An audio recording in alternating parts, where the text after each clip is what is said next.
Hello, good evening. Welcome to the Sacred Voices Open Mic. My name is Juicebox of Paradise, and I will be your host for the evening.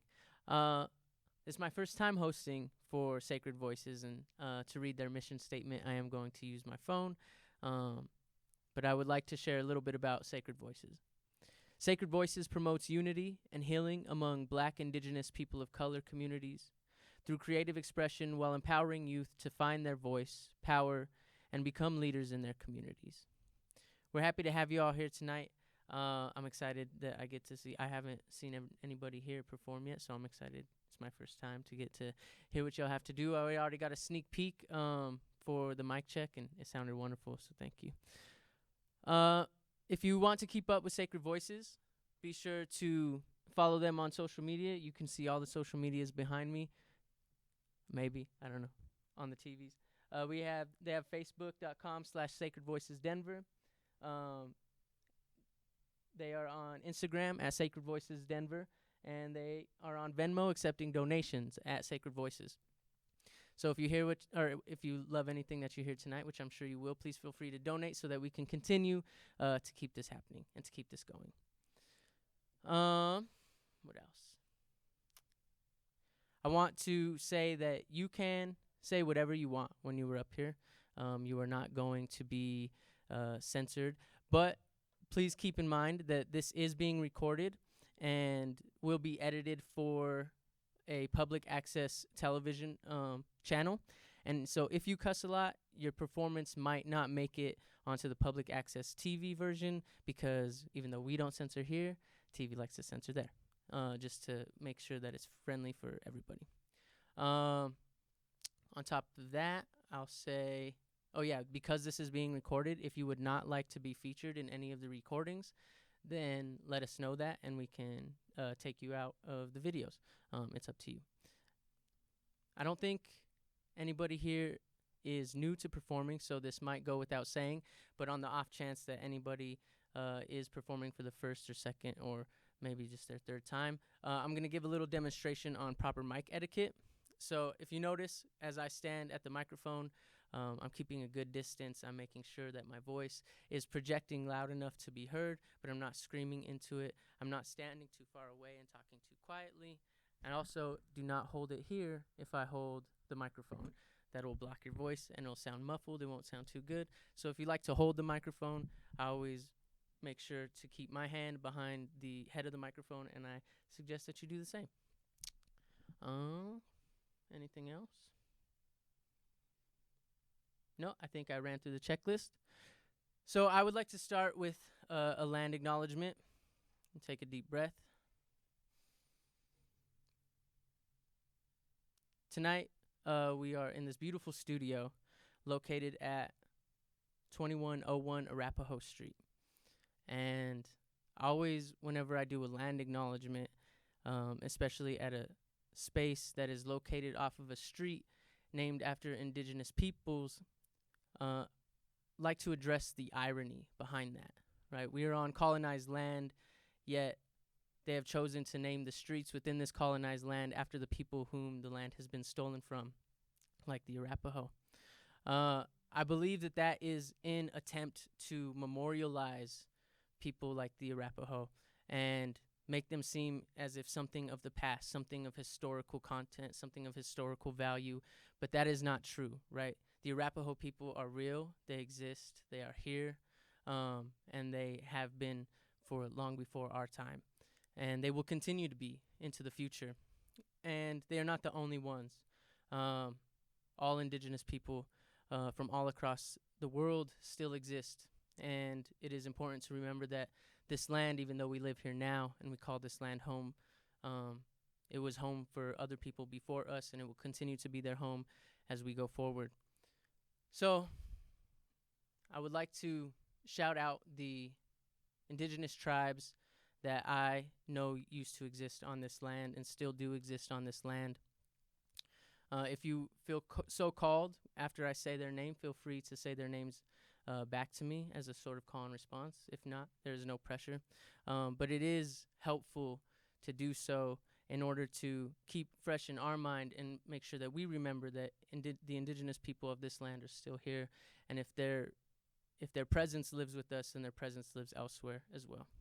So, the first one, Arapaho, Ute, Shoshone, Cheyenne, Comanche, Mexica.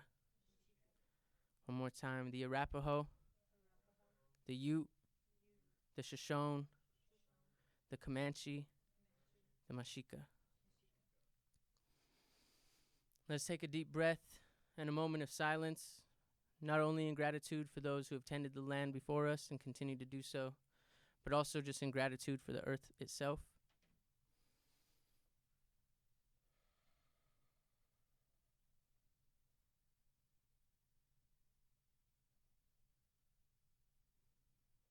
Thank you. All right. Without further ado, we'll get started, and I'll start us off if that's okay with y'all.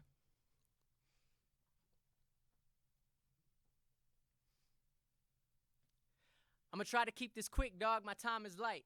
I got a date with this dancer named China White. She told me that she picked me up around 5 at night, and I ain't finna be late, cause then she'll be trying to fight. And she ain't the silent type, she more the type to bite. You might need the jaws of life to get me in my flight for life.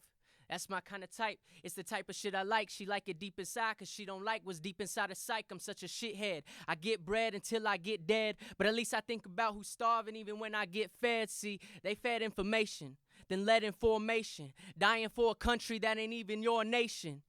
You see no correlation, cause you got no relations with the people outside of your own orientations, fornicated by the ones you advocating for. If all lives matter, then what they agitated for when we say black power. Truth hurts when it slaps cowards, looking at me crazy like I let that Mac shower in the high school or the movie theater. All I did was ask y'all the question, who's your leader? But go and cop your new Adidas, since Nike's too egregious for supporting protesters of the piece of shit polices. I just think you're xenophobes, cause you'll ignore the sweatshops, but once you disrespect cops, now you don't need the clothes. I don't think you're idiots. It's possible you're ignorant, cause you ain't the one living it, so why would you look into it? But once you start dismissing it like it just don't exist, then it is no longer part of the problem. You're the one inflicting it. And I know you don't give a shit, but I'm still rapping anyway. I'm earnest with the shit I write, my last name Hemingway, so let them pray. Fuck it, let them meditate. They nervous round a big dog when they know they shit is featherweight. And fuck the head of state, put his head on a plate. Tell the Secret Service I said it just to set the shit straight. If they tryna find me, I'm probably on my second plate with China White at Pagliacci's on our 7th date. And she's a ride or die, so y'all might wanna try and hide, cause she just whispered in my ear that she's sticking by my side. My arm around her shoulder, her hand slipping down my thigh. It's middle fingers to the sky as I kiss the world goodbye, baby.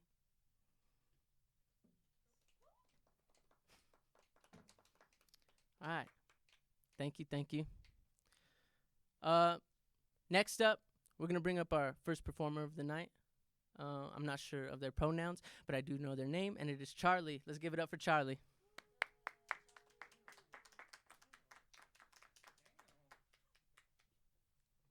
Damn. I didn't mean this shit to get electrocuted or electrocute me. But hey, sup y'all? Name's Charlie, El Colibri MC. Sometimes I'm here every single month. Sometimes I'm not. You know how life gets. But yeah. So what I do is called poetry.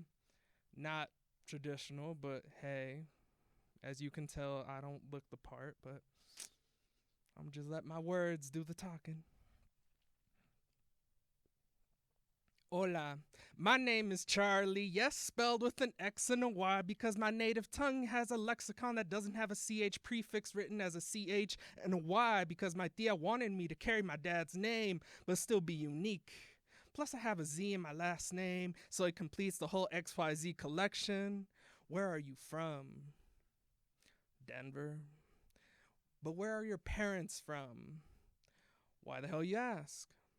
Well, you spell your name kind of funny. You're not brown, but you're not completely white. You're like a shade of tan.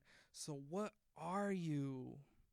Soy el sudor de la frente de mis padres, donde mi jefita aguantaba quebrándose su espalda en la construcción, mientras que mi jefe inhalaba sustancias tóxicas sin guantes ni cubrebocas, dañando su alma y su piel. I'm a nobody where words come slipping through my hands as I try to think how to phrase this answer. My blood runs deep, rivaling La Amazonia, crossbred between this, that, the third of cultural backgrounds that don't fit into a single convenient white bubble on your checklist. Each breath in different verses as I see you purse your lips, not being fully convinced of what I am trying to say, waiting for me to lead you to directly to your desired destination as if I'm a stowaway on your frontier airline, heading to a nation built on colored bodies, pitting us as rivals in a deep-seated denial that this system plays favorites if you're not all with the capitalistic monochromatic rules where you would rather see me use a garden tool instead of making you look like a fool. I'm hella awkward with my transition, so if you feel it, if I say something and you feel it, go ahead, make some noise. I won't be phased. Makes me feel less anxious. I've been doing this for a minute, but hey, crowd feedback, that's what keeps me mellow. But hey, so, ooh, actually, hold up, I'm gonna save that one. This one, all right, this one, okay. I love it when people can see right through me as if I'm a shadow of a ghost, where not even a glint of my silver fangs can pierce that facial visor of ignorancia, where when they do a roll call, my name gets misplaced in the bunch because obviously a 5-letter word with only one vowel is tricky to come by, I guess. Excuse me, don't ask me why I look angry all the time when my existence is deemed only acceptable as a run-on joke, a broken minstrel show on 2 flat wheels. I'm just here to act like if I'm constantly high, 25/8, not 24/7 because you assume I can't count. Say random quips because that's all the substance I have to give, since that's what I am, right? Everything that isn't bright, everything that isn't meant to make a noise, pero I know how to rattle my rusted white-collar chains to the point they become whips for me to make my presence known in this whitewashed world.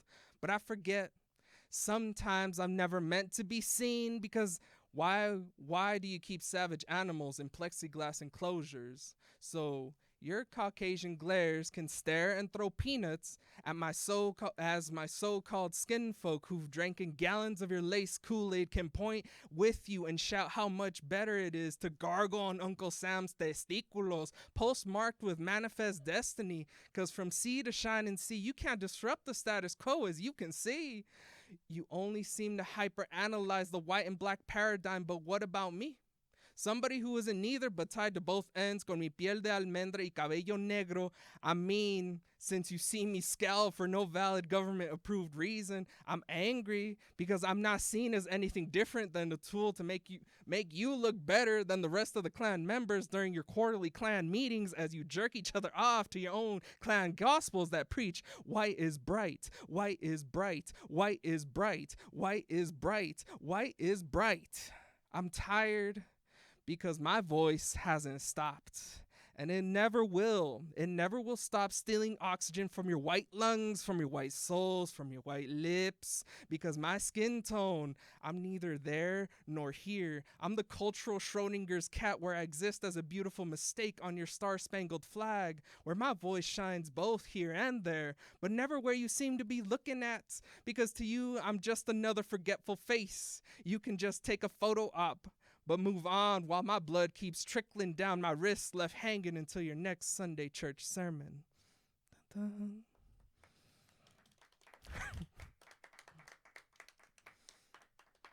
Y'all want one more? Yeah? All right. Y'all said it. Don't regret it. Didn't mean that to rhyme. Wow, that was corny. But anyway. I grew up in a home where words hold power and power is meant to be used responsibly because with great power comes great responsibility, right? If you haven't already guessed it, yes, I'm a nerd with an encyclopedic Rolodex of not so well known, sometimes useful facts. Of course, I've been called a thug because of my bandana and chains, but hey, that's just my style. But anyways, I grew up witnessing how even with empty pockets, I can see how just words can brighten somebody's day to where you don't No, maybe you just restored a little bit of their own faith into humanity. As a school teacher back in the day, I saw it firsthand how magical it was when people could see me, see them shine in their full colors, acknowledging their stories and voices, because I know how it feels when you get disregarded in this play. In this play, though, reality where reds hate blues and blues hate reds because shape-shifting reasons. But I've never been told I was too kind. I usually just scare everyone away. Too kind is a new one, since I treat everyone the same without any judgment unless I've been proved to judge on after the fact. Too kind, because apparently if you treat someone with comprehensive knowledge and understanding, they deem it unequivocally you're unable to be a teacher, you're unable to be a leader, because you would rather teach and treat other people with kindness, but that doesn't seem to give the same results, as they seem to think that, you see, this is what I mean. I can be told so many different insults, but the one that stabs me the worst is that I'm too kind. Because I don't know what it means to be too kind. I only know what it means to be in the present and hear somebody else's voice. I only know what it means to be respectful. So when you tell me I'm too kind, what the hell does that even mean? Dun dun. Yeah, that last bit was completely improvised right here, so there you go.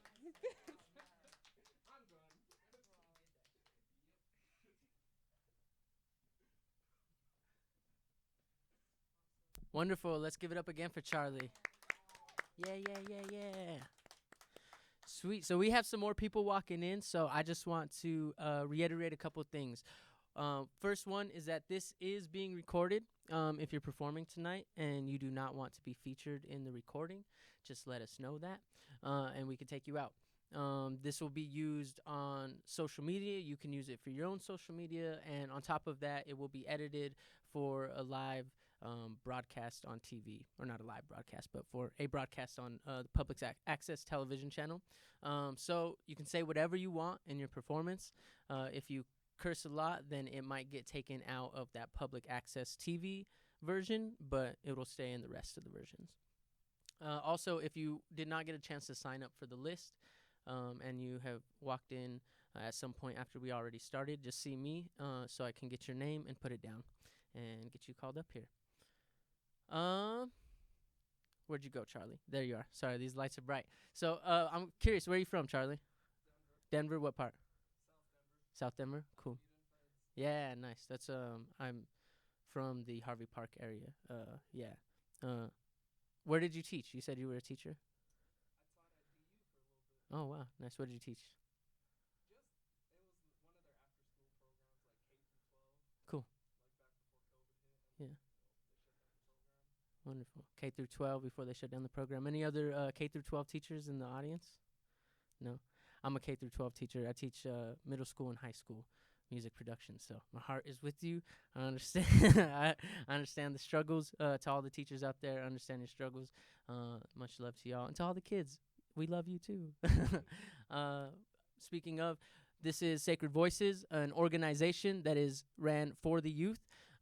We are here to uplift youth voices, and we are here to give back to the youth communities.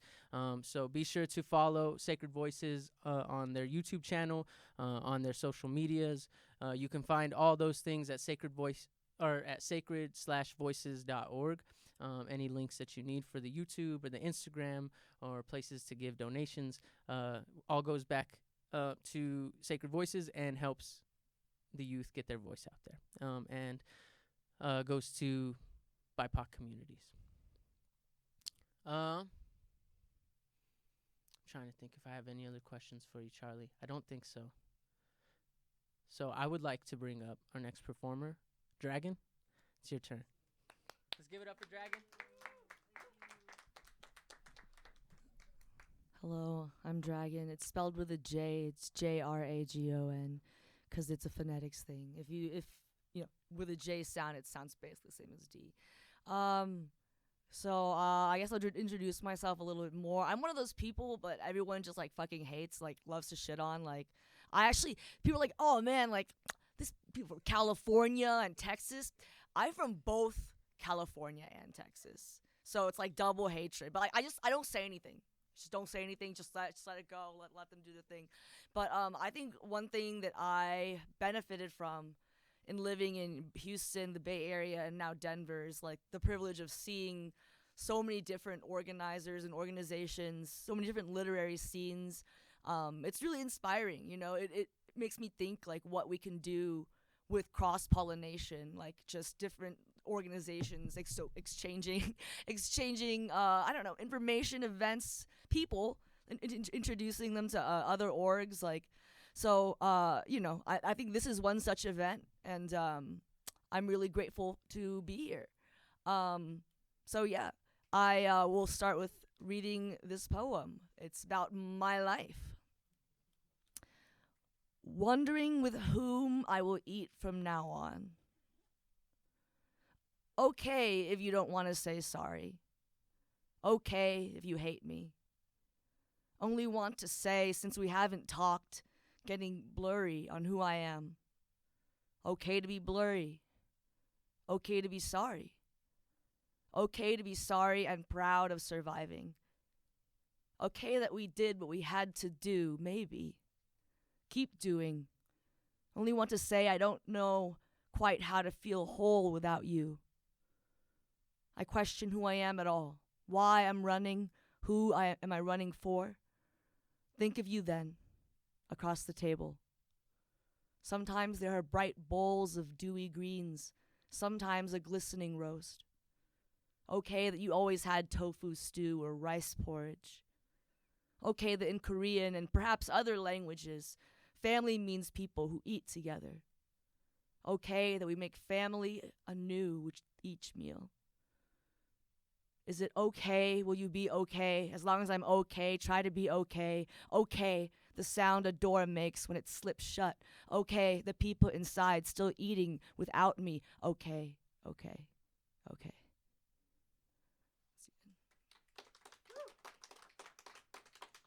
Thank you.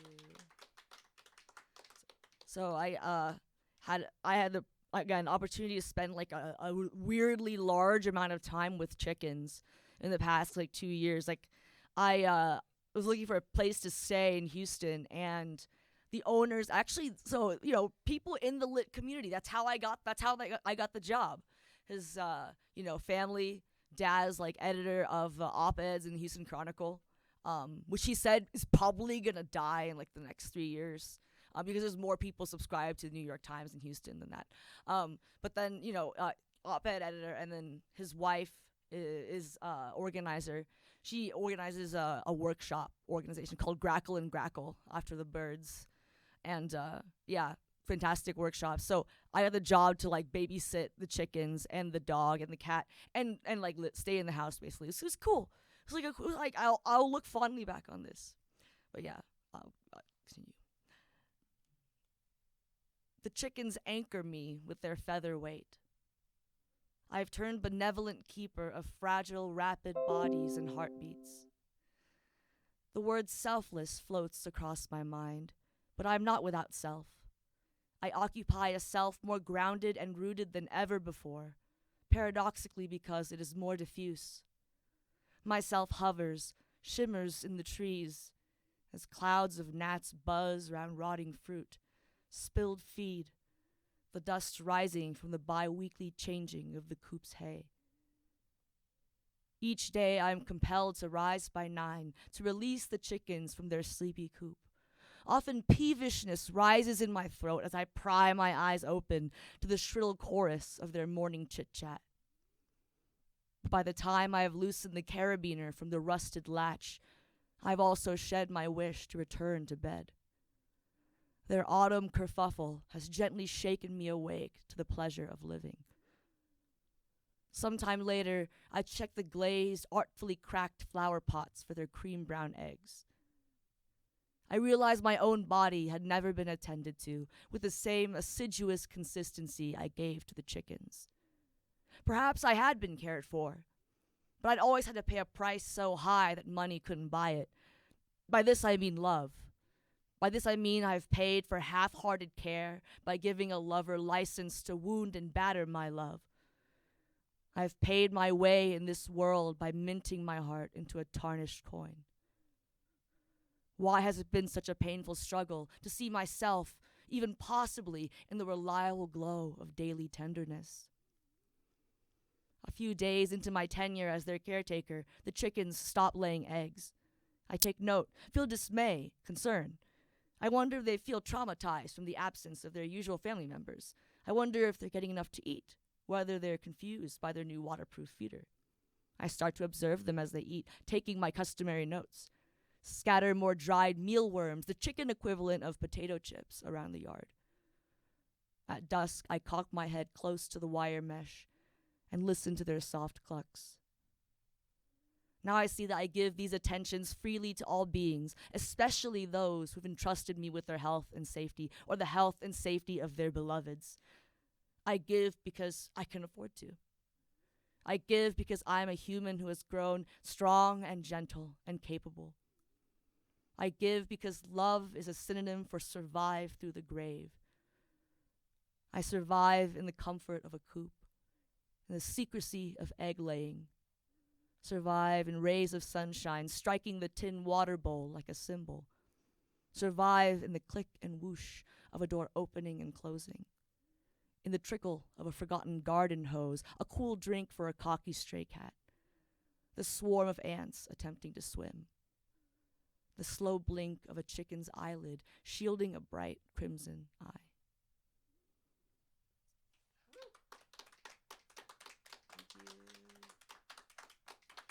Thank you. We just like I feel like really encouraged to like read like weird stuff that I was told to. So this is some weird stuff. Weird shit. Weird shit. It's called. It's again chicken related. Poem for depressed chicken.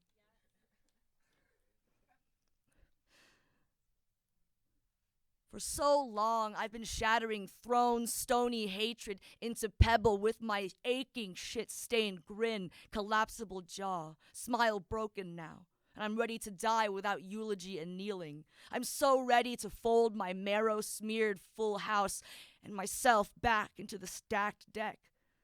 Love how easily I crease. Conceived by dream diagram as if I were origami, as if one of 1,000 wish fragments suspended from the ceiling of a simulacrum was me. Best and cheapest chandelier on show. Most elaborate trash that our papery spines exalt in hopeful pantomime. One unlit candelabrum rung, hung aloft at my funeral. What a turnout, had no idea people cared. They'd been so loved, so a coffin-side multitude where snowflake families pray to a century too late. Still a potential recycle of faded trash tabloid, tasty horoscopes. This is that highfalutin college degree payment plan tarot. Sweet little grated carrot, not stick for the grateful crowds. Beaten they laid bleeding, yet antiseptic and silent and still as bandages blasted by the well-worn stick. It's close to ash now, once a shocking bright bilious green when I cut it from the lilacs for mother. I'm just another dumb try to control darkness. We pierce only by sharpening our own glum bones, though brittle. A doe-eyed distant dandy tells me I've bitten off more boiled youth, candied hubris than I can choose to fall frontal onto gravel, chisel kneecaps into a bruised but portable throne. I look forward to being richly entombed in my own throat. No forgetting the long-ago dream of a gizzard.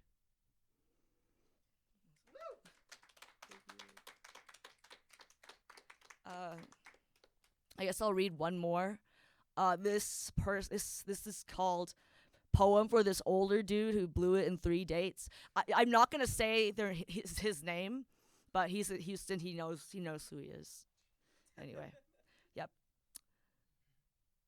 A bleached bone die and a bold declaration lie cast down, off.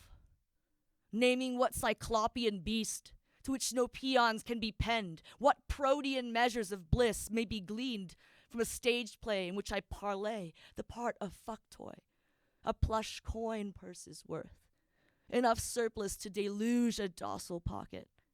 The dimpled cup runneth over like a stiff areola. The knotted body struts a narrow circle, wherein I blossom into a coveted object. Thank you.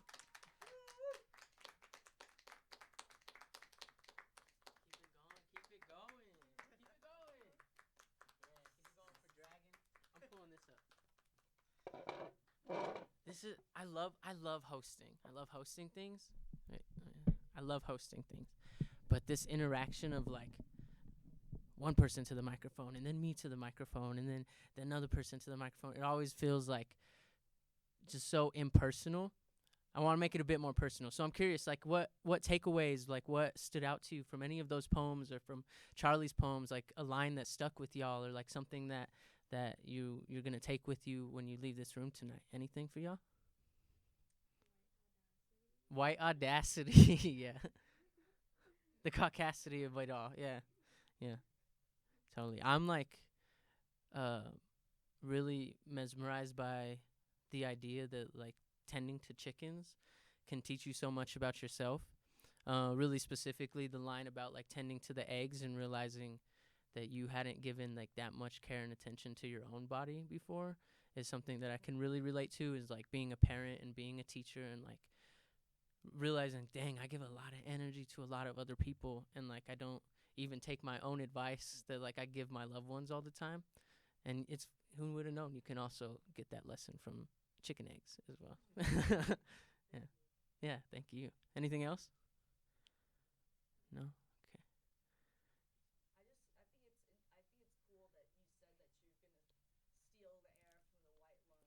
Okay. Yeah. Breathe it all out. I just think that's really just a great image. I imagine my mind just like just like getting it all for yourself. Yeah. So that was cool. I Yes. like that. It was audacious, not caucacious. Audacious. Yeah. The audacity we like to see. Mm-hmm. Cool. You guys okay if I share one with y'all before we bring up the next performer? Sweet. Mm-hmm. I haven't read from my phone poems in a long time. Let's see. But I got some good ones in here.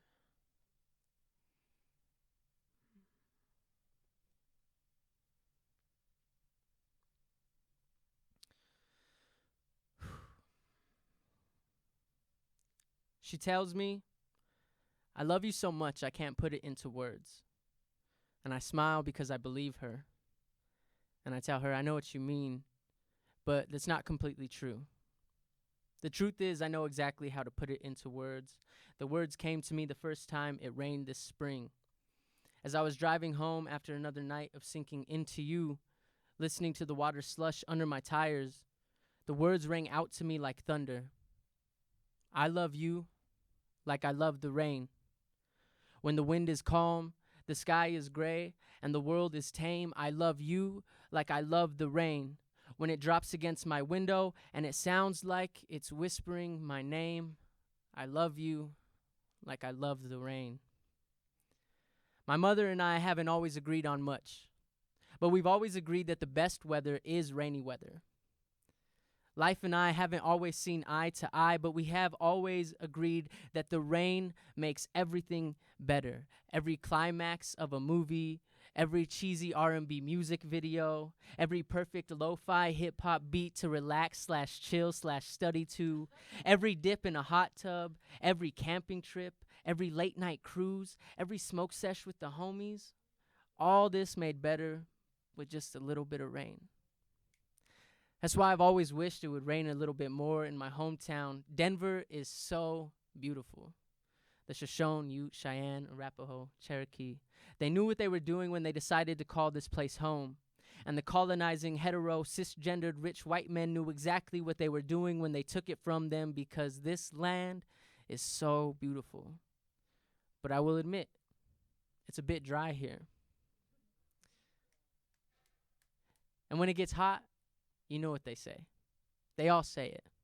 It's a different kind of heat. It's a dry heat. That's why I always wished it would rain a little bit more in my hometown, because I'll admit, it gets cold here. At 5,280 feet above sea level, we're almost as close to the sky as I am when I am inside of you, which means it doesn't really rain here because all that rain freezes before it ever gets a chance to touch the ground. Because at 5,280 feet in the air, there is not much distance between us and the sky, so most of our rain turns into snow before we ever get to hear it. That's why I've always wished it would rain a bit more in my hometown, because the heat is harsh and the cold is brittle, but the rain here is soft and gentle. It's welcoming and kind and embracing, and it's a reminder that even through the extremes, there is always opportunity for balance and for harmony. And that's why I love you like I love the rain. When the wind is calm, the sky is gray, and the world is tame, I love you like I love the rain. When lightning brightens the dark sky and thunder calls out like it knows my name, I love you like I love the rain, because my best memories include the rain. The first time I learned what it meant to make love, it was raining outside. It was an important moment. And I went on to have a 2-year-long relationship with the girl, but I don't think about her and I don't think about the sex when I think of this moment. The only thing I think about is being next to an open window and smelling, hearing, feeling the rain. That was the first time I was making love. But I don't think I was making love with this person. I was making love with life. And the rain was there as life's way of pleasing all my senses, physical and emotional, in all the right ways. It's like life knows I fucking love the rain. And it's like life knew I'd love you like I love the rain. You are the Portland storm that made its way to my parched mountain range that is this Denver heart. Much like the Shoshone, the Ute, the Cheyenne, the Arapaho, the Cherokee, who knew their home was the heart of Turtle Island. You are the indigenous love that knew my heart was your home. Long before I opened my chest to these strange outsiders who knew nothing of how to tend to or care for the sensitive, unpredictable, vacillating land that is me. You love me like it is not only in your nature, but like it brings you joy.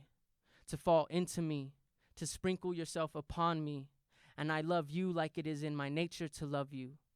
Because without explanation or reason, it brings me joy to know you are here, to know that you are coming, to feel you on my skin, to hear you all around me, to smell you in the air, to dance in you, to dance with you, and to love you like I love the rain.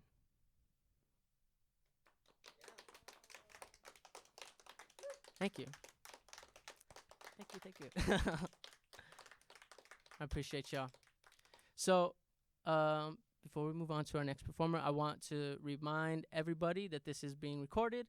If you would not like to be recorded, then just let us know that. And if you still have not signed up to perform and you are here because you want to perform, just see me and I'll put your name on the list. Our next performer is going to be singing and playing some music for us. And so I want to let y'all know that if you make music and you want to perform music, if you have some tracks, we can hook those up and we can get the tracks played. So it's up to you.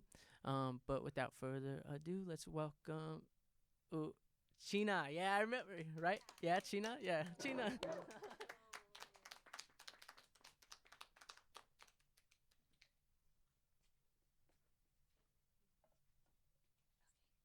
Hello. I've sang at a funeral, but this is my first time doing an open mic, so. Thank you. Okay, so I don't really have any like deep poetry or anything, just like some songs that I wrote. So I'm gonna sing those. Thank you. Okay. I'm also so nervous that I want to die, so we'll see what happens. Okay, so I might fuck it up, but oops, sorry, language, right? Right. Okay. This is a song that I wrote because basically I have a very strained relationship with my family, and I feel like I thought that I would always have a home, and I came to find out that that wasn't real, and it was just a really hard feeling. So okay.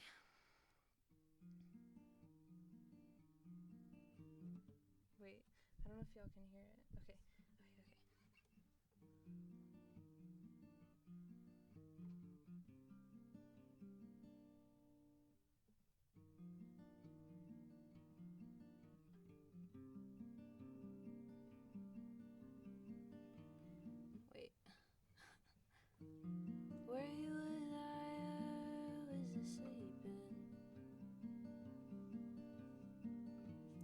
Bubbles of water making sounds in my dreams. Smell of Folgers in the morning. Is it all gone? Did you stay way too long?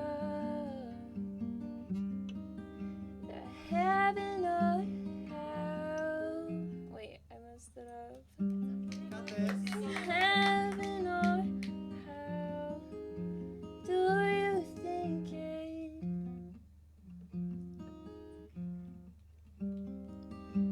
Heaven or hell? Do you think it?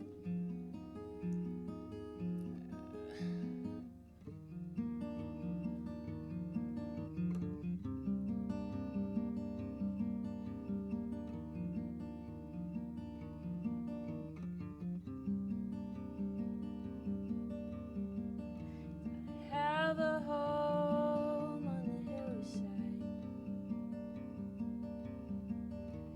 Sit by the fire with a bowl of ice cream. Sit on the porch while it's storming. Let it all go rotten like a peach left on a tree.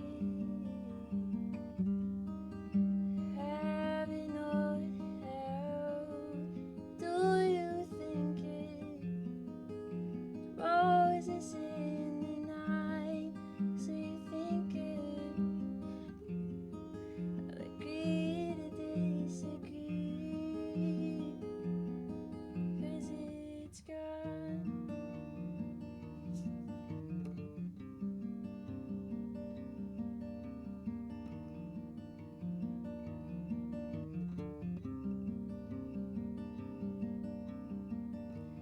Were you there? Was you sleeping? Bubbles of water making sounds in my dreams. Smell of Folgers in the morning. Is it all gone? Did you stay way too long? Heaven or hell, and do you think it? Like your roses in the night, so you think I'll feel it? I'll agree to disagree, 'cause it's gone.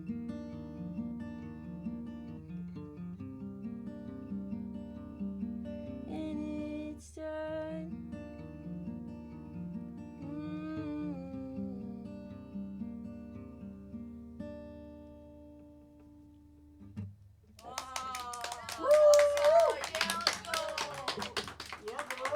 Not gonna lie, I forgot half of that song, so that was improv.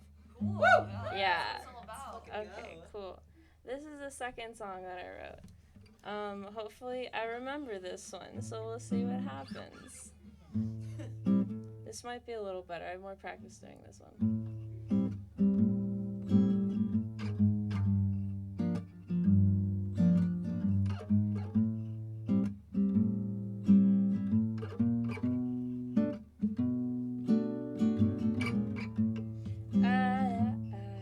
Falling down to you, pressing me, and I don't know what you want me to do.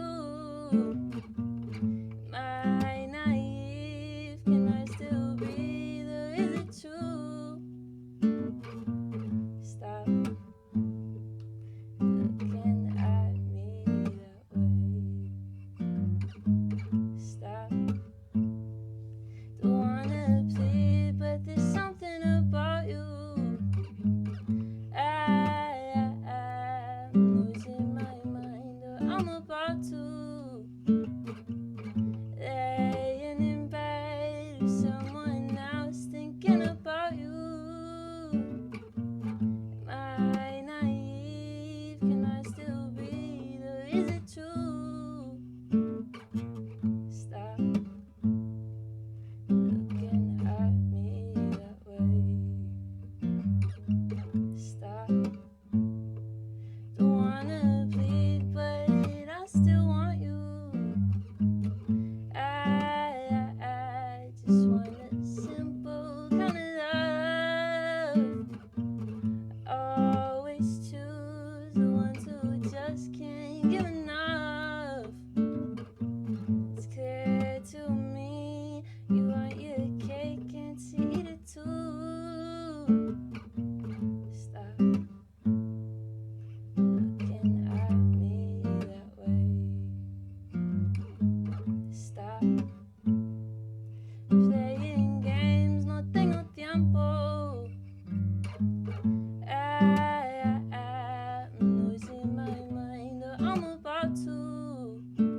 Wow, dude. That was amazing. Yeah. I'm a musician. I see a lot of musicians perform, but that was really good. The songwriting, the voice, all of it. Yeah.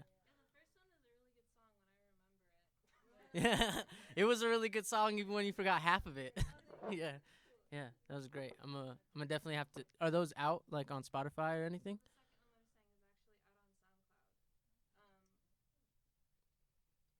What YouTube? Okay, that's all right. But yeah, I know your Instagram is China Maya. Yeah, spelled with two I's. Hmm.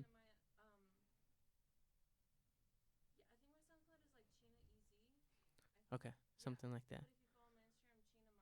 Yeah, there you go. China Maya with two I's on Instagram. The internet is not hard to navigate. I'm sure we can find that SoundCloud.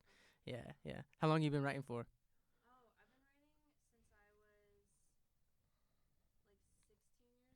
Mm-hmm.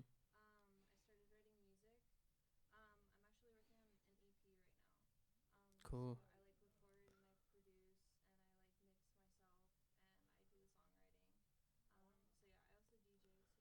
Damn, just doing it all. Nice. When's your next DJ set? Cool. Yeah, that's okay. That's what art. That's how we are. Yeah, yeah. You just got to go for it. So you said you've been doing it since you were 16. How old are you now? 23. What? 7 years. Yeah. Yeah. Nice. Amazing. Cool. There was something else I was gonna say. Everybody keep going for as long as you want. We the goal is like 2 hours worth of content to edit down, so just keep going. Even when you're like maybe I should stop, just keep going. Um, oh yeah, that's what I was gonna say. It's like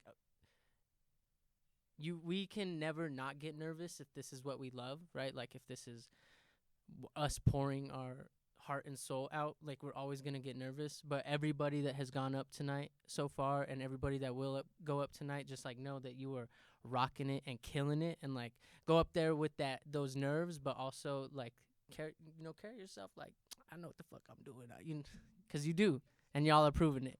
So, it's been wonderful to listen to y'all. If y'all watching this at home, and for everybody that's here, if you want more of this and you want to see more people kill it and pour their heart and soul out to you, be sure to follow Sacred Voices on Instagram at Sacred Voices Denver.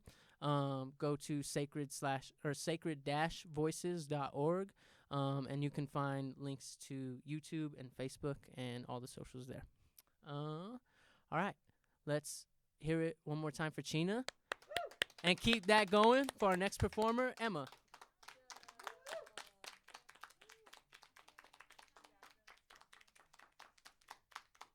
Okay, hi. I haven't read poetry in a couple years, but I have a bunch in my.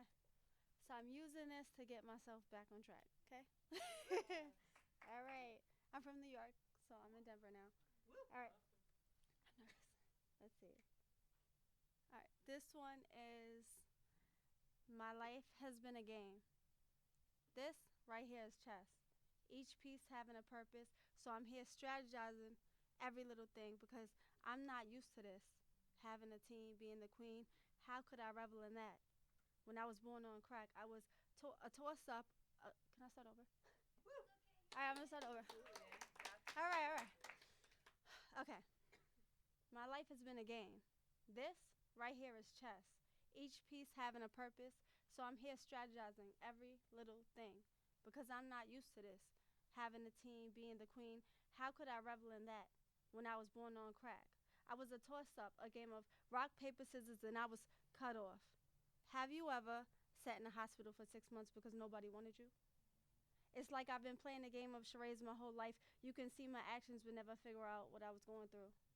I could spell it out and you never understand.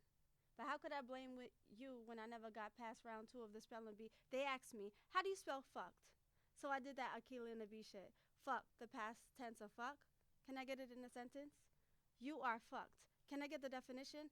To have sex with someone. To ruin or damage something.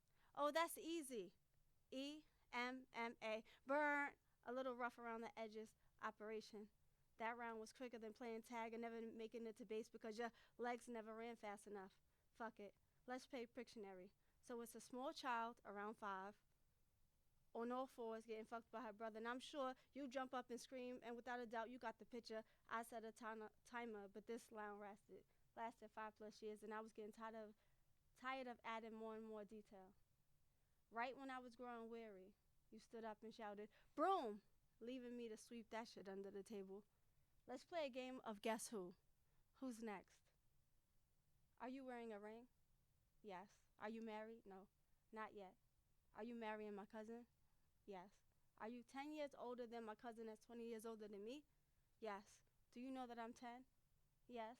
Will they believe me when I tell them you tried to fuck me? No. Even when I point to my unhooked overalls? No. Skip you like a game of Uno. Wish I could put things in reverse. Jump you, take that. Jump you, take that, checkers. Now they're asking how many bodies I got. Lying out my T3 and impossible. Got me playing spades with niggas and they calling my bluff. I got 2 kids by 2 different niggas that wanted to play hide and go get it. One comes up to play 52 pickup, and one won't play unless he's guaranteed to get it. Left me playing solitude, stacking my cards in descending order. Now I'm on the block with a fold out, playing dominoes, cupped hands over my last piece, slamming my hands on the table, Chuchasko. Popping the last dice cause you're in trouble. I made it home. Checkmate, bitches. I'm sorry. I'm done playing games. Wow. Fuck yeah. Sorry. Okay. Yeah. Can I get you to either adjust the microphone or adjust Oh. yourself? Sorry, I didn't even think this thing was here. Yes. Thank you. Hi. All right. Dang, that sucks. Okay. Let's see. I'm pretty sure you don't like me, and you could tell me how naturally beautiful I am, but something just ain't there. It just ain't there for you. And I'm unsure of where I'm lacking. Maybe it's the fact that my naturally beautiful face is just not naturally enough for you. Because what you want to see is penciled in eyebrows and watercolor skin, and I'm just so confused on what's in. 1 minute it's cool to be pencil thin, as in body type pencil thin, dictated and shaped, erased and traced, eyebrows penciled in, lips lined with number 2 brown pencil, sick from the lead, misled, put down never to be read again. Now we're using magic markers because that number 2 pencil is just too thin. The linear arch is just not quite right and everything's not enough. And you gotta add this and that to your skin, brow powder, airbrush, because that's just what's in. You'd rather I walk around advertising a 64-pack of Crayola mix and matching every color in that crayon box. But I like to claim that I'm naturally brown skin shaded caramel. And I'm probably speaking the wrong language. Let me see if I can find a translation. You know, Bobbi Brown Luminous Moisturizing Foundation, warm, natural, 4.5 contour with these nuts followed by a light dusting of what the fuck. Ruby Woo, lips puckered and untucked. Elizabeth Arden, ceremony, cream blush and pink, because how could you see me naturally blessed with all this mush proud face be for the gods while we forget that we're goddesses. Now I'm squeezing into trainers because my waistline's not thin enough, and I'm expected to have a cinched waist occupied by 2 48-ounce milk jugs, just like my new boobs with no bra and a bad back. I can't keep up. Can't keep up with the fact that you'd rather see a big fake ass and my tits in my throat because visuals have become more important than the rest of our senses. Oh, how senseless it seems to have a big ass that doesn't jiggle. Because my teeny tiny butt, oh, that natural juggle when I wiggle, oh, what a sight, what a feeling. But we're not into that. We're into photos and slow-mos because we've been slowed down and fast forward, dumbed down and spoiled, and I just can't keep up. But you all like that shit. And I'm pretty sure you're afraid of some real shit because like trends, it all fades. Like tattooed eyebrows, I'm sticking around to see what they'll have you looking like next because y'all are beautiful, but I wish I knew what you really look like. And I'd probably be shocked to know I never saw you. But y'all don't like me because I'm a visual that's simply me. But I'm impressed by the hat trick where you pull 36 inches out of a bundle and call it yours. Change everything about you and call you you. And I'm all for improvement. But when you start adding caution tape and do not disturb signs, it's just way too much. What happened to chapstick, tweezers, and eczema? And I heard history repeats itself. What you gonna do when that fat ass and fake tits when thick's out and thin's in? What you gonna do with fake setting out and reels in? Hopefully they'll like you when my natural ass is in. Grab a drill and a saw and take out what you went so hard to put in. Oh no, 'cause they won't like you then. And you'll be busy chasing the next trend. And I know it sounds cheesy, but why touch what God already put his paintbrush on? A masterpiece you should be pleased with. Eyes, ears, nose, mouth, thick, thin. Who cares what's in? Just care about what's already put on. 'Cause we all only care about what's in. 'Cause you can paint, skin, knit, tuck, and fill in. But the lines etched deep within is worth more than gold. So let your soul glow. No bronzer. Okay. Thank you. All right. All right. Let's see.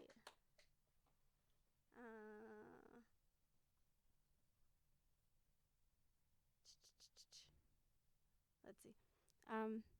We talk about we talk about generational curses like it's some vague mystery with no life to it, like some mystical creature that has to be conquered and defeated. We treat it like it's a family secret that can't be exposed, but it has to be spoken to be broken. My mother had no mother, but my daughter does. My mother had no father, but my son does. But my mother was molested, and her kids were too. My mother did drugs, so her son did too. My mother went to jail, so her son did too. My mother had 3 children by 3 men, so her daughter did too. Some things can't be broken, some things can. I'm my mother and my mother's mother. I'm the great mother, the greatest mother. I've done things my mothers never could. I do this for my daughters. I do this for me. I do this for them. Okay, I'm done. Thank you.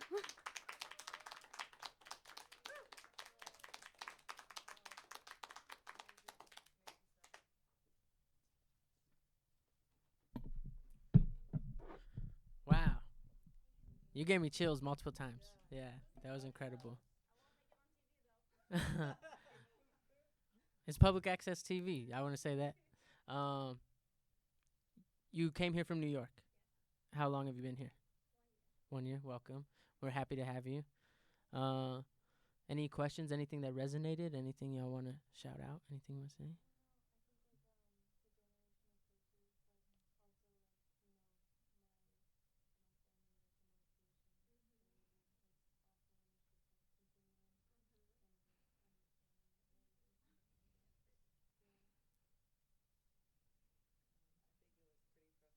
Mm-hmm.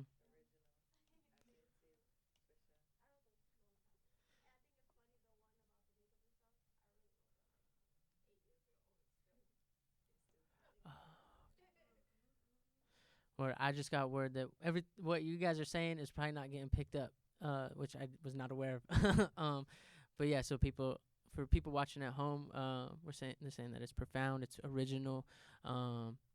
Because I was getting told, I missed what you said about that last piece. What did you say? Oh, yeah. Oh yeah, the one about the makeup was written so long ago, but it's still relevant today. Yeah, social media has made everything about visuals. Everything about aesthetic nowadays. That was beautiful. I love that poem. It was great. What else was I gonna say? This is what I do. I talk and then I forget what else I wanted to say. It happens all the time. Oh yes, I was about that being original. I was really struck by your delivery and the way that you read the poem. It's a lot different than the way I'm used to spoken word being read out here. Is that something that you would say is original to you, or is that like a New York style? Mhm. Mhm. Yeah. Cool. Yeah. So your pronouns are she, her? Yeah, so she said it's original to her because in her head she feels more like a lyricist, and so she flows with it just a little bit more. Yeah, I think that was very noticeable for sure. Cool. All right, this next performer that we have coming up told me that this is their 3rd time performing. I hope it's okay that I say that. And so let's make sure that they feel warm and welcome as we welcome them up. Let's give it up for Energy. Hi, how's it going, everybody? I hope my name suits this performance today. Honestly, I'm super nervous, but it's okay. We'll just do that. Oh no, I left it. So, yeah, could you?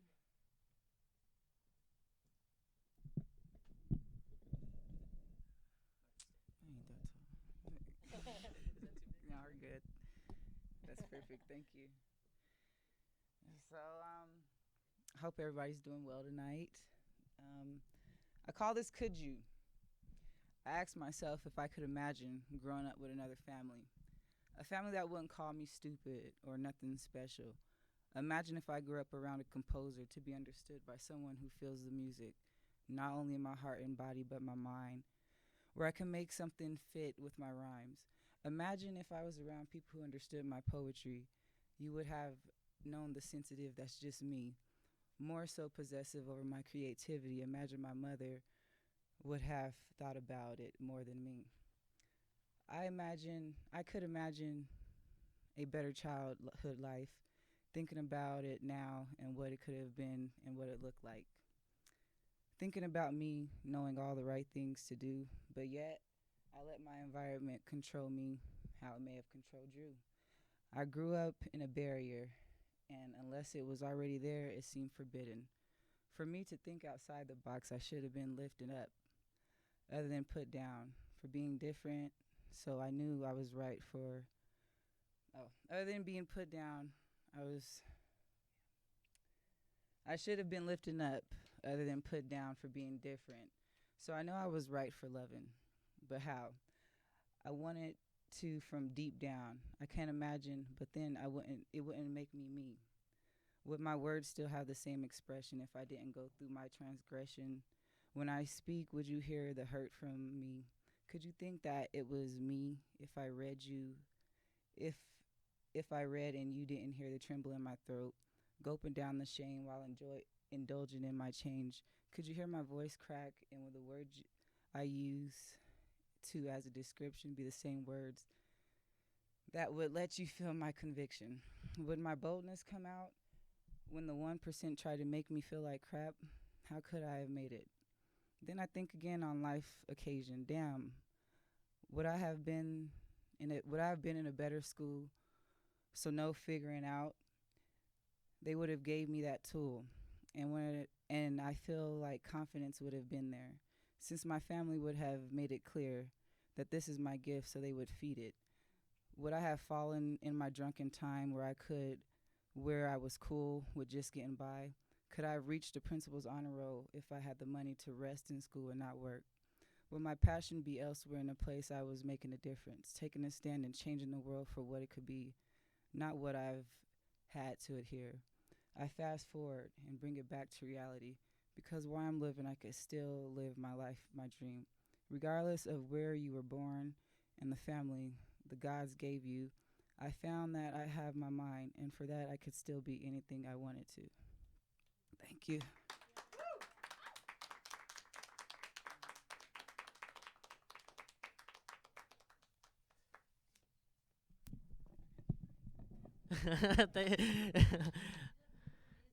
Yeah, that was wonderful. Let's hear it one more time for energy. Give energy that energy. I'm sure you get that one a lot, huh? Yeah, yeah, yeah, yeah. That was great. How do you feel now that it's done? They feel sweaty. Nice, cool. Yeah, we're all glad that you did it. Thank you for sharing. I'm curious. Friday's one of my favorite movies. Where'd you get that shirt? Probably Ross. Ross? No,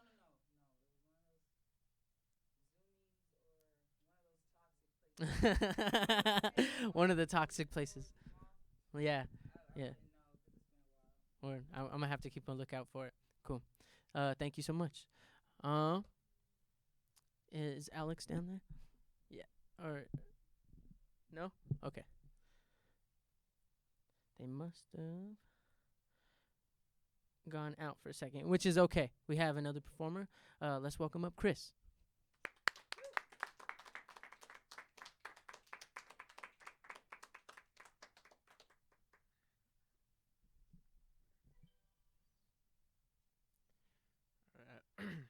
I have something I wrote. I want to read. So it says, finding my way in this world full of people don't know which way is right, or if there even is a right way, because it flip it upside down and right is left. You see, it's all a matter of perspective. Einstein said it best. What are we in the cosmological event horizon? Just a speck of the universe itself, an infinite amount of nothing. One after another feeding into a factory, mindless robots manufactured to live, to work, work and die, but there's a beating heart within the cold metal exteriors. Frozen and mechanical, frozen by fear, but quiet whispers of dreams that will never die. An internal compass, paths never followed, never before tread. Lifeblood of the beating heart that thawed the cold metal exterior.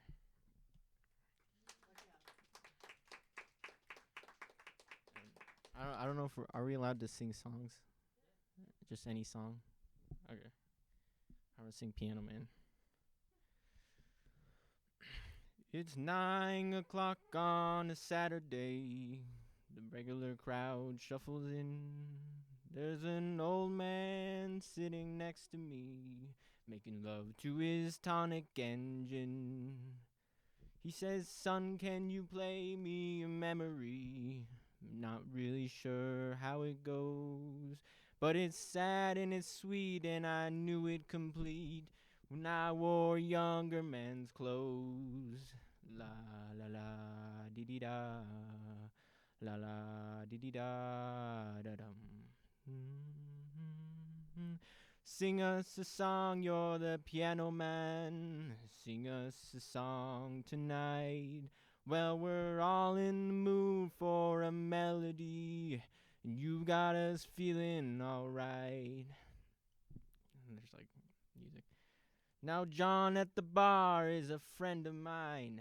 He gets me my drinks for free, and he's quick with a joke or to light up your smoke, but there's some place that he'd rather be. He says, "Bill, I believe this is killing me," as a smile ran away from his face. "Well, I'm sure that I could be a movie star if I could get out of this place. Oh, la da da dee dee da, la dee dee da da dum do.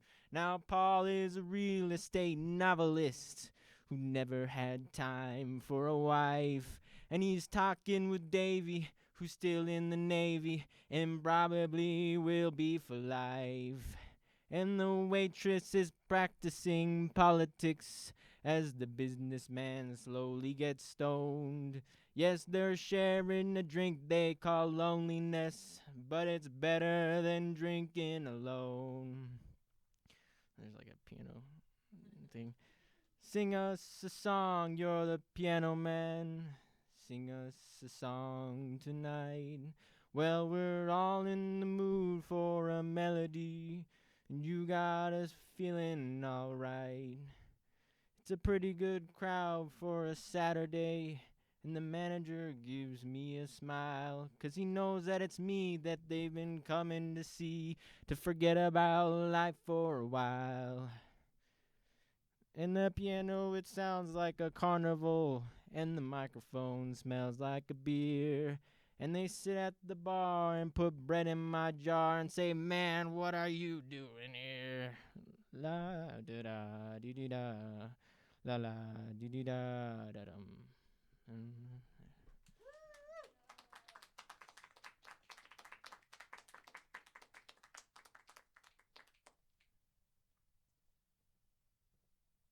Thank you, Chris. Let's hear it for Chris one more time. Go ahead.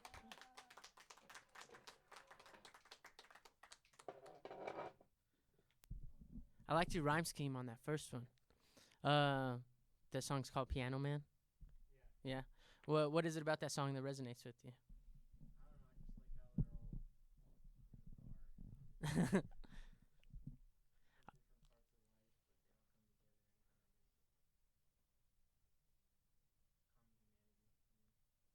Totally. Yeah. So just likes the part, or likes the idea of all these different people from different walks of life being able to get together around something that they share, which is like the love for this one performer, and like connecting in their humanity on that. That's what was like, as you were singing it, I was thinking about how dope it would be to like be the performer that like brings people together like that, like the song is talking about, and like just how much joy it would bring me to be able to like have this spot every Saturday at some bar where I just like do some music and everybody comes and hangs out. That'd be fun. Anybody have any shows or anything that they want to promote? Anywhere that they'll be reading? Anywhere that they'll be performing some music or anything like that?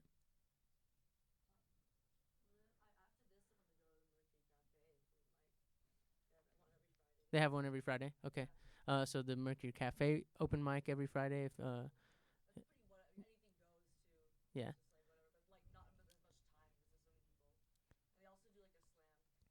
Yeah, totally. The slam is fun. This open mic is next open mic. Oh, the next open mic here will be on January 13th. And we also do a first Friday. And so we're doing a first Friday on January 6th. If you want to keep up with the open mics and stuff that Sacred Voices has going, be sure to hit those follow buttons on the socials. Instagram, Sacred Voices Denver, sacred-voices.org. Keep up with all the content on the YouTube, all that stuff. We'd love to have anybody who's watching at home. We want you here. We don't want you at home. We want you here, so come out. I don't see Alex back yet, so I would like to share one more, if that's okay with y'all. Yeah? It might be a bit longer. I don't know. I wrote it, and I just kept writing and writing. The other night, it was like a couple weeks ago. I had a migraine, and I had just found out that I had COVID and had to quarantine, and all of this was happening, and I was trying to make myself some tea and make my partner some tea so we could feel better. And then all of a sudden, I could hear gunshots really close by, and it's I live right off of Williams and MLK, and so gunshots happen sometimes, but it was this is really close, and so I got down, and sure enough, my neighbors were being targeted in a drive-by, and a stray bullet came through my house and went through my kitchen and then through my bathroom and then all the way to my roommate's room, and it was just it put into perspective how safe you think you are just in your house, and then but you really have no idea just what can happen at any time. And so I was just really in my feels, because damn, it's just it feels like life is playing this game of how much trauma can we add into somebody's life before they just break, how much can somebody go through. And thankfully everybody was okay. The neighbors did not get hurt. Nobody in the house got hurt. Everything turned out okay, but still it was a tough week for sure. Lots of emotion. So today I had to let my daughter's mom know I'm okay, but I don't think my house is a safe place for her to stay.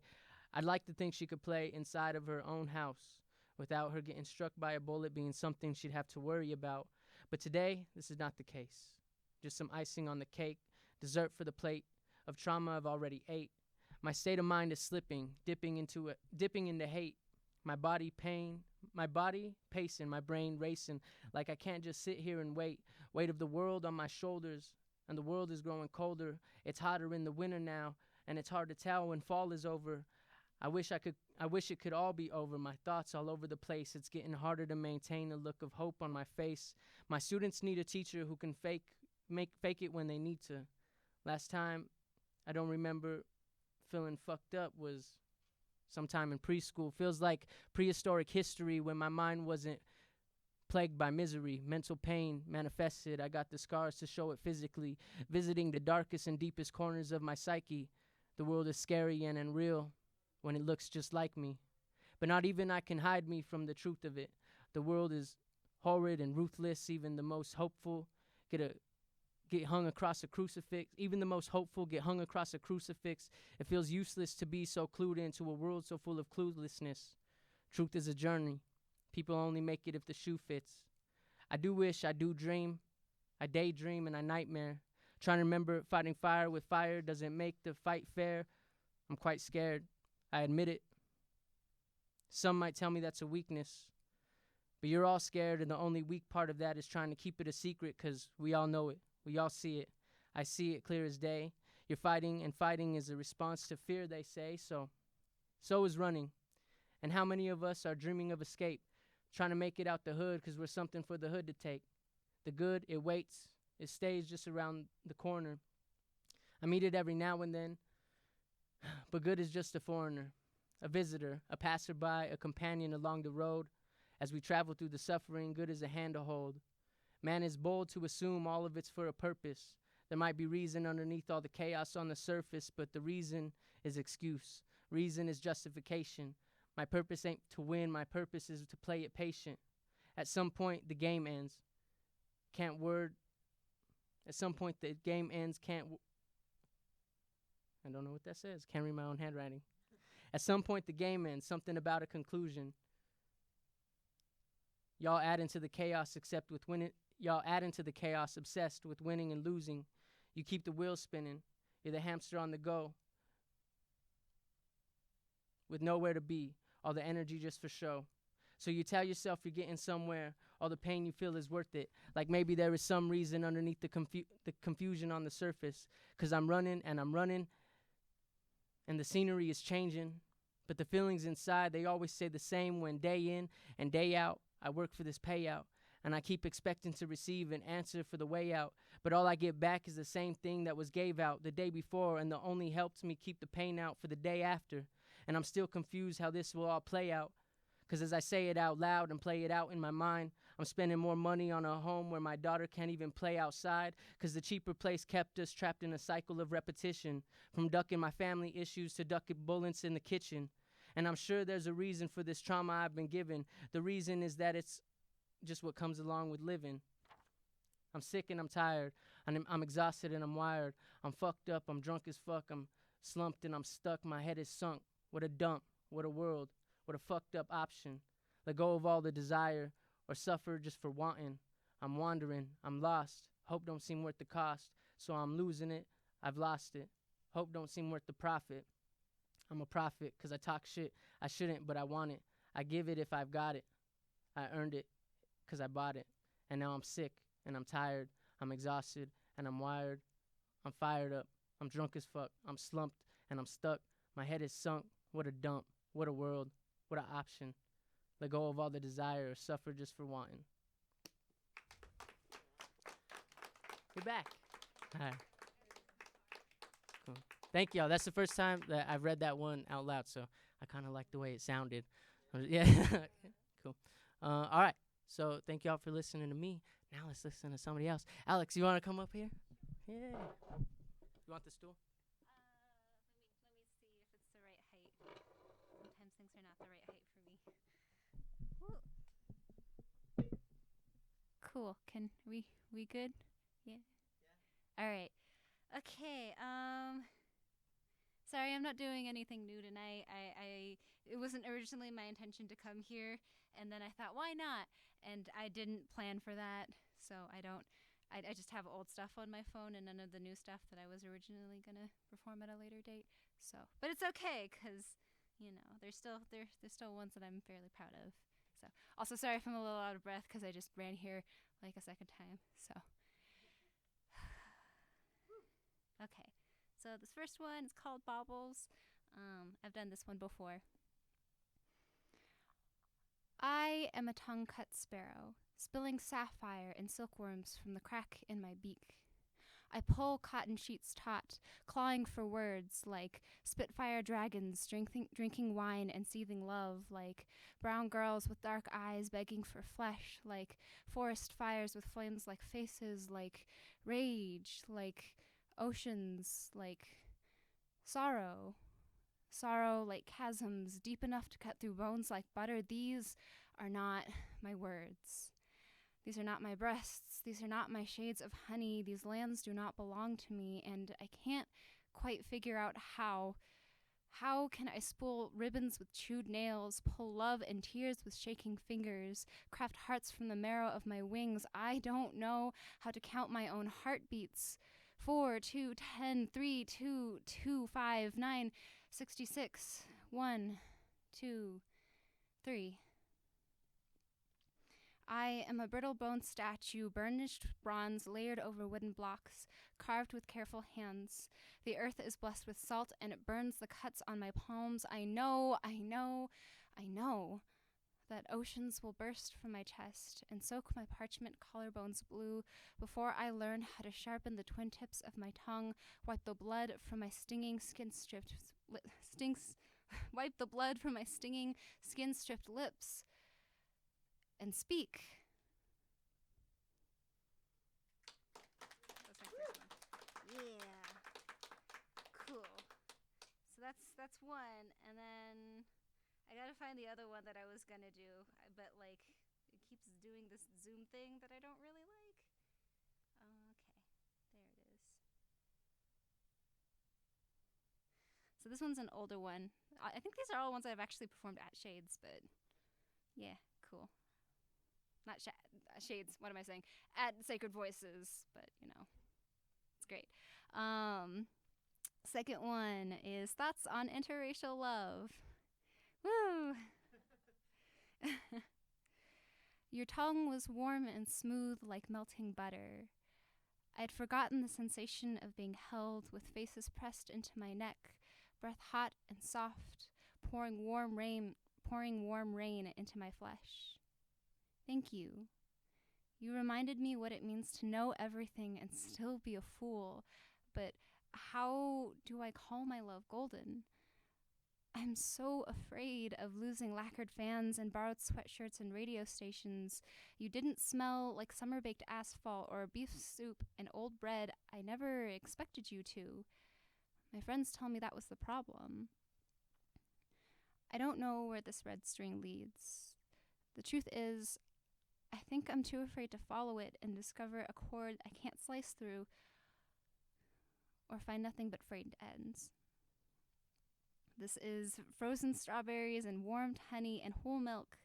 I drink this ocean before bed, fall asleep with an aching stomach, and dream of red lotus blossoms and sesame seeds on bleached rice.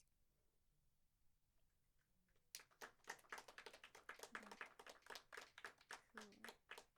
Is this the right one? I think I just opened the exact same one that I didn't. Cool. Where is it? That's not the one I was looking for. I got it, guys. Great. I got it. Cool. Okay.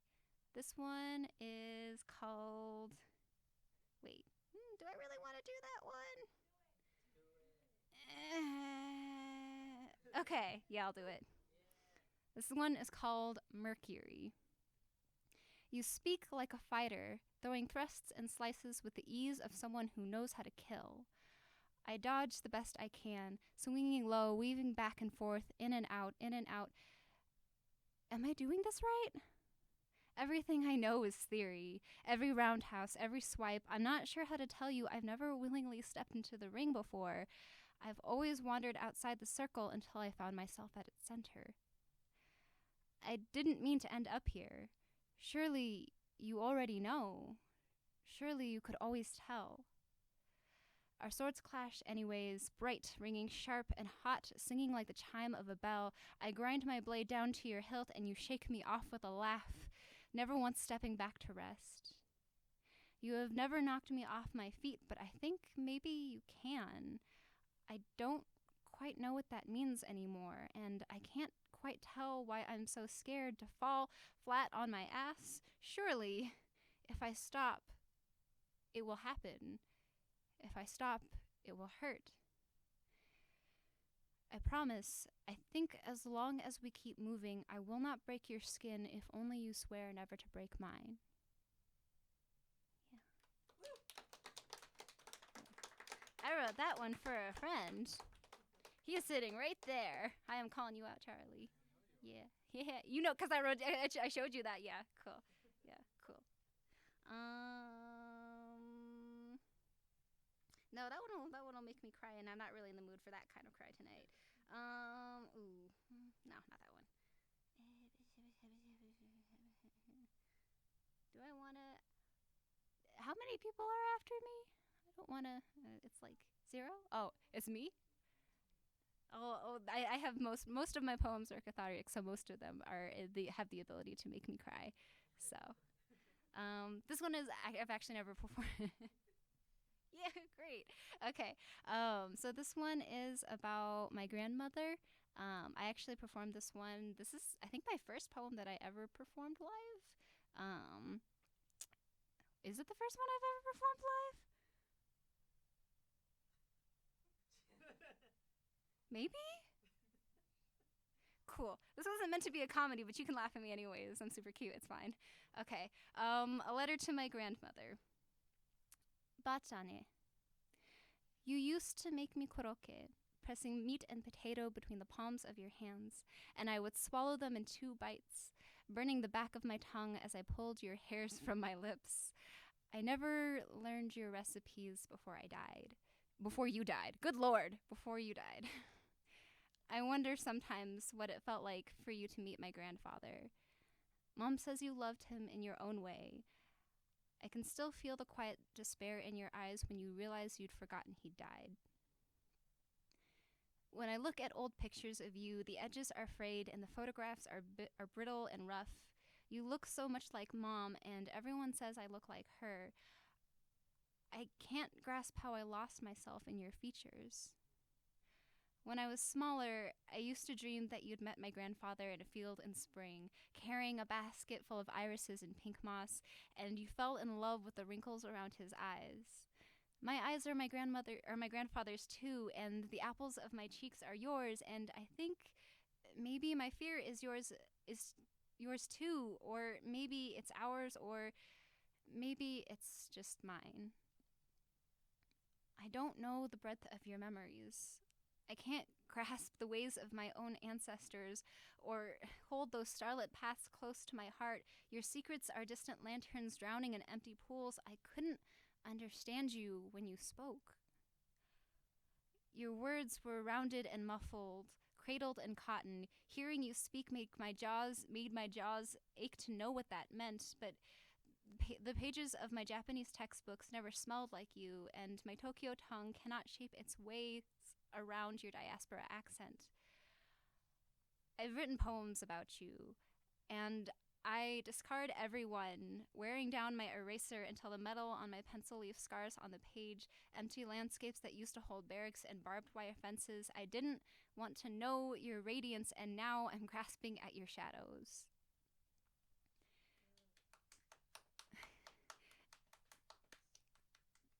The tips of my toes cannot lead me forward in your footsteps. I entered this world with Agent Orange and river water still clinging to my father's hands. I stepped into my homeland and found my heart in 2 places and came home with shaking fingers and an empty stomach. Gomenne, Bachan. I don't know how to miss you. I wish you were still here to teach me how.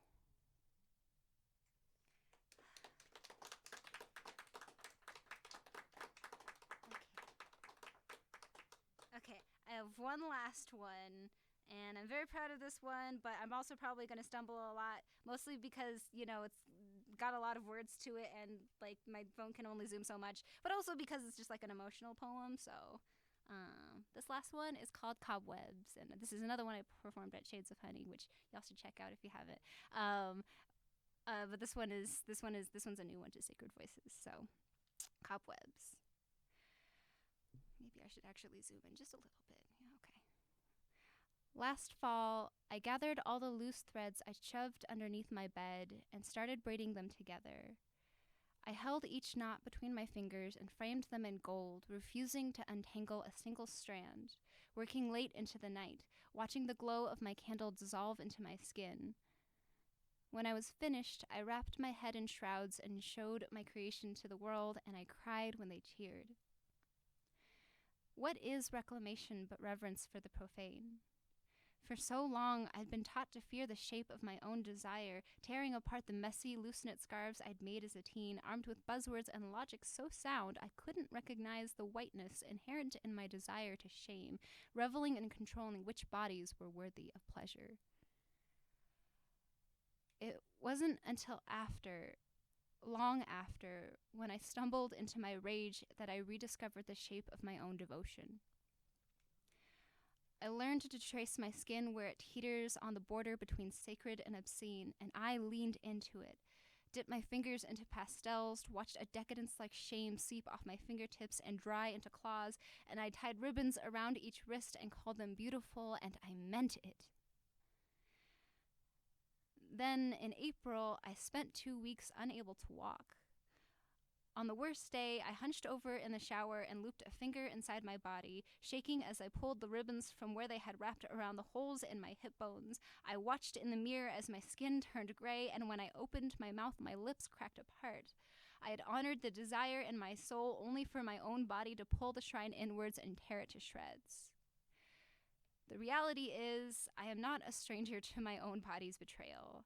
I know what it means to tremble at the unfamiliarity of my shape, but I'm still reeling. I ask you, what space is expansive enough for my rage? How do you grieve a body that craves the memory of betrayal over its own rebirth? They say you're supposed to love yourself the way a god loves an altar. So what candles do I light? What incense can I burn? What chants can I spit? How do I strike the wood in my palms together to call forth enough love for the parts of me the world is too afraid to touch?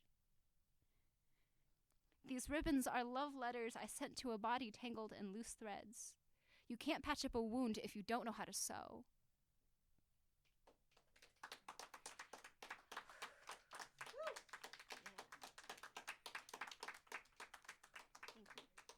Okay, I'm done. By the way, I use they, them pronouns. I forgot to introduce myself with that, but yeah, Alex, they, them. Nice to meet y'all.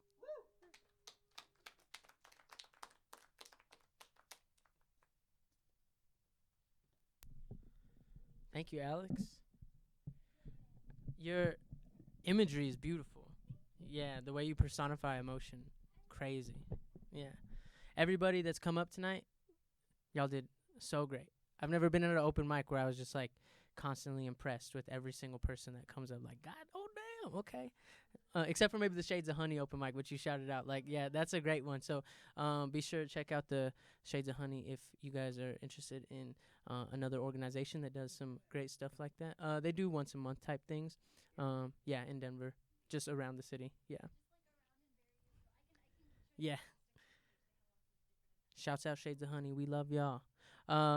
Speaking of other stuff that is going on, Sacred Voices. First Fridays at Tonatsin Casa de Cafe at 910 Santa Fe, Unit 6. That's from 5:30 to 7:30 every first Friday. So January 6th will be the next one. Every third Friday at Book Bar, which is 1 week from tonight. That is on Tennyson Street. That's from 6:30 to 8:30.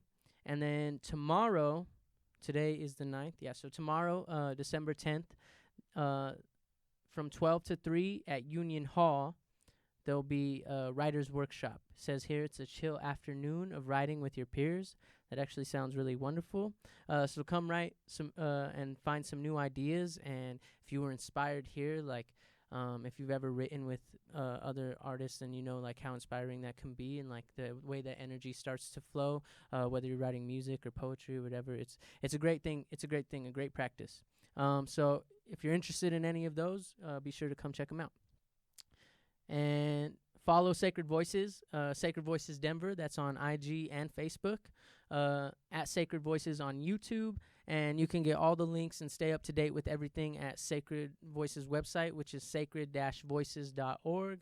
I do want to remind everybody that everything up here tonight was recorded. If you do not want something like one piece that you read to be featured, like you want to make sure that is the piece that isn't featured, or if you don't want your reading to be featured at all, please let me know and we can make sure that you're not in that. But if you don't care what piece gets put in or you don't mind being recorded, then you're all set.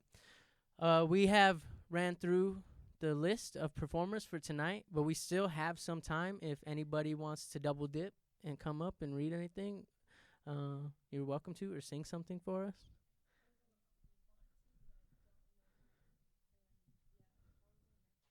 Okay, no problem.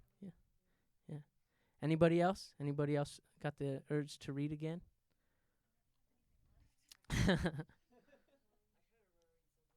Yeah? Okay, cool. We got Emma and Dragon. And you guys okay? Want to play rock, paper, scissors for it? No?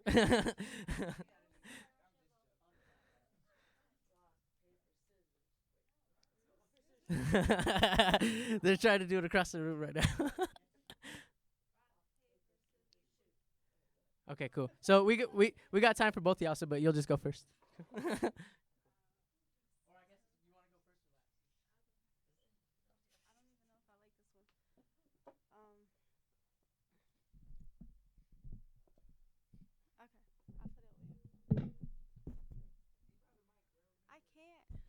Oh, there we go. Okay. The funny. Yes, please. I can't.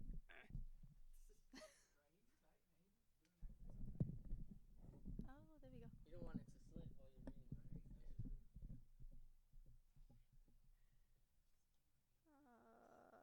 Okay. Okay. I don't know what it. Spell check is crazy. It didn't save me. Um, the funny thing about relationships is that you never really expect them to come, and you never really expect them to go either. For example, I'm chilling, just engrossed in my. I don't even know what that word is. Just whatever. My love for self and how I'm good and how I'm gonna focus on me and get my life in. I'm gonna start over, okay? Because that word is tripping me up. All right. I don't know what that was supposed to be. Okay. The funny thing about relationships is that you never really expect them to come, and you never really expect them to go either. For example, I'm just chilling, just blank my love for self and how I'm good and how I'm gonna focus on me and how I'm gonna get my life in order before I focus on a man. And boom, out the sky falls a man. I kid you not. In hindsight, it sounds like a test. God is like, oh, so you trying to make a plans without me? Fast forward a bit, and I was smitten, like smitten. And I use that word because that is how cute it was. Like love at first conversation. We stayed on the phone for hours, and had an instant connection both on the phone and off. We had fun, laughed, grew to know each other inside and out quickly. It was instant. It felt real. We had plans, like the type of plans you unintentionally make where your future plans consist of words like us and we. We professed our love for each other. The I like you as a person, my kind of person love. We knew there would be a possibility of falling in love and decided to grow in love intentionally. We poured so much into each other. It was good. Until it wasn't. Until the energy shifted. Until fear set in. And it was swift, unsettling, overwhelming. Hot tears gathered in the corner of my eyes, and I knew that it was over. The end.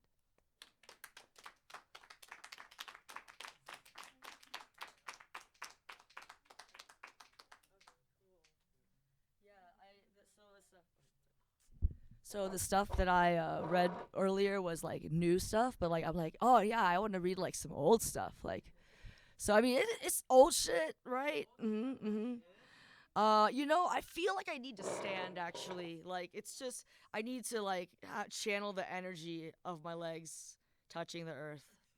Okay, this is called "In Talking to Myself" or Religion.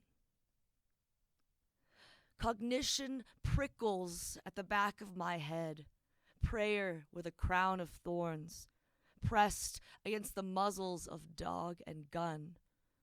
So this is why I turn inward in speech, though my lips are white with sarcophagus dust. In talking to myself, I try to evoke some language of lovers, the cadence of conversation between halves, between whom there is communion. I try to knead some tenderness from this effigy of ashes, animated by never being enough, by being that which man cannot live on alone. My eyes blinded with sunfire, I try to invoke God. Often communion with the muse goes south, like lightning down a kite string. Deliverer, says God to eagle, of mangled me bound to the biggest God-forsaken rock. My skull becomes the sheath that bears the wear of the sword I carry. I am the sword swallower in the caravan, the dreamer in the grave. Let me stride calmly to the table of knives. The poem is bread I cut in two. Myself, I live so many lives in the act of dying for.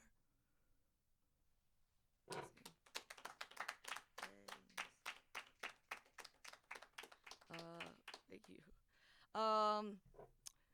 I guess I don't know how many I'm supposed to read. I had two more that I was thinking, but like I don't have to read it if not.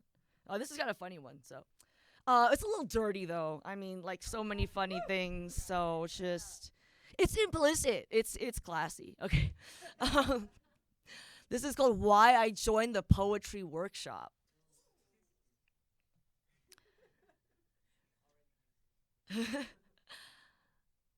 I know I love my lover a lot, because I kiss his spinal column to alertness each morning. But tonight when I said, "Hey, can I read you the poem I sent to the workshop? I know you've read parts of it before," but he said, "Sorry, I have a headache," and fled into the bathroom. I decided not to be miffed because love is a decision and oral sex is a kind of poetry. But after I'd cured his headache, had smoked and stayed up late, I began to think about Mel Gibson, architect of advertisement desire. He plays someone who knows what women want. His ad for Advil, plucked from a female colleague's brain, telepathic penetration, so mild and gentle, you can take it even when you're faking it. Teenage me wondered, do women really fake headaches to escape sex? Is sex even worse than a pill to swallow? Do men fake headaches to escape the poetry of women? Or are all sexes just a little bit scared of verse and genitalia? Perhaps poets' lovers don't understand how tenuous their position is. Poems also emit body heat. Enjambment is deliciously voluptuous. When I get home from work, I can't wait to tap that assonance. If you date a poet, you might as well swallow their poems. Spitters are quitters. If I allowed myself to be infected with strep throat to kiss you, then you can feel naked for a hot minute. My lover turned out to be a born-again virgin, but only for toxically masculine reasons. He could only listen to me read from Gulf Coast while utterly wasted. And he cried the whole time. I had never felt so close to him. My lover, me, and Sabrina Aura Mark rolling around in the sack, fluids everywhere. But eventually you get tired of ethanol-based lubrication, although it does tingle. Why can't my tercets ever turn you on? Is it because I don't use Yiddish-influenced syntax? In the end, it was as simple as greed. He wanted all my tears in a jar, but reserved all of his for his chronic unemployment.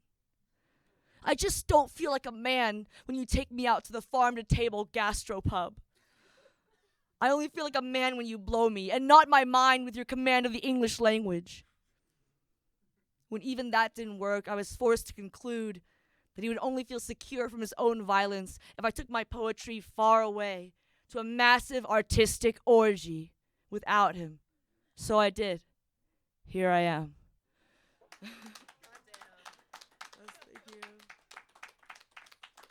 Thank you. That's a fun one. I guess because I talked about like different, being from different locations. I just feel like I have all these pieces of different places within me. So I thought it was appropriate to read a city poem. I'll write one for dinner eventually. I haven't been here long enough. But this one is about Houston. It's called Bayou. Houston, that you have no zoning lines parceling up your body is wildly arousing. How succulently luxury and desperation can beat in time through your system as one, glittering, so adept at spinning from my dreams your skeins of gossamer. Varied expenses of our love affair mark my tumultuous noons. You know the need to recline, veiled, anonymous, drunk on the sifting, dappled shade a consummation casts. Into your crooked alleys of bright, blurred heat, following bottomless mimosas at Sunday brunch. Then your concrete arches up to meet me. Your sun and insects freckle me with love bites. Houston, you understand the infinite draw of what could be, what should be. Thus you sell us so many flawless things. Thus you bristle with tinsel in the impossible crowd. You understand what beats within us. You know when, if ever, it beats towards glory, accepting oblivion.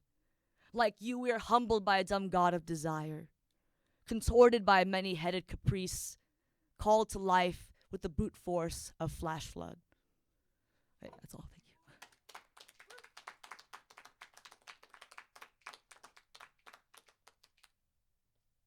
Thank you. Wonderful, wonderful. Let's give it up for ourselves one time. Yeah. Let's hear it for everybody who performed today. So yes, if you would like to be a part of a massive artistic orgy, then please be sure to join the writing workshop, which is happening, like I said, tomorrow, December 10th. That is at Union Hall. And instead of it being a chill afternoon, it's going to be a dirty, raw, exciting, nasty afternoon. That's what. Probably on the Sacred Voices website. Yeah. Sacred-voices.org. Huh? Or you could just talk to. Sorry, tell me your name again. Yeah, you could just talk to Aston in the back. He's got all the information. Yeah, cool. Yeah, I would imagine so. Yeah. I am Juicebox of Paradise. I'm my solo thing. I am happy to be working with Sacred Voices tonight, but I'm not a part of Sacred Voices. If you liked anything that I read, if you want me to host anything for you that you got going on, you can find me at Juice Busy. That's Bizzy on Instagram.